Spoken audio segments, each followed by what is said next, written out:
ছেলে পেলে কথা শোনে না, কাজ হচ্ছে, ছেলেপেলেই কথা শোনে না। কথা শোনে না বলতে মাদ্রাসার ভিতর কাজ হচ্ছে, আপনারা দেখছেন নাকি আমি জানি না, কাজ হচ্ছে মাদ্রাসার ভিতর। তো আমরা এতিমখানায় থাকি, একটু মাদ্রাসার হেল্প তো করা যায় না।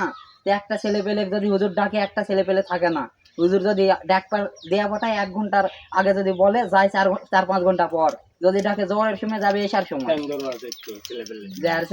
যদি এখান থেকে দিয়ে পাঠায়, মানে সাপোজ 20 জন দিয়ে পাঠালো, 15 জন সাইডে চলে গেল আর 5 জন গেল হুজুরের কাছে, বুঝেছেন, 15 জন এলো হয়ে গেল। এই জন্য রাজার বানরের গল্প শোনেন নি? যে এরকম মনে করে যে রাজা কি জন্য পিঠে, এরকম মন্ত্রী জিজ্ঞাসা করেছিল, বুঝা পারেনি। এই কারণে হুজুর আমাদেরকে একটা শাস্তি দেওয়ার কারণে ভাত বন্ধ করে, তোরা কোনটি খাবো খা। আচ্ছা, চলে যা 2 দিন না 1.5 দিন আর কি বন্ধ করে রাখছে। কয়জন? সবাই যারা কাজ করে না সবার জন্য বলছে, কাজ করে না বলতে সবার সারাদিন ভাত বন্ধ করে রাখছে। হ্যাঁ, মানে বন্ধ করে রাখছে বলতে অপশন আছে, খাওয়ারের অপশন আছে, বুঝছেন। মানে হুজুর মানে ওখানে বন্ধ করে দিছে, আর এক জায়গায় চলে আর কি, মানে বোর্ডিং আছে, ওখানে গেলে খাবার দেয়, চলে যেইভাবেই হোক। মানে হুজুর হচ্ছে আমাদের শাসন করার জন্য ইয়া করছে। এর ভিতরে আবার এই ঘটনা মনে করে দিয়ে হয়ে গেছে, বুঝছেন।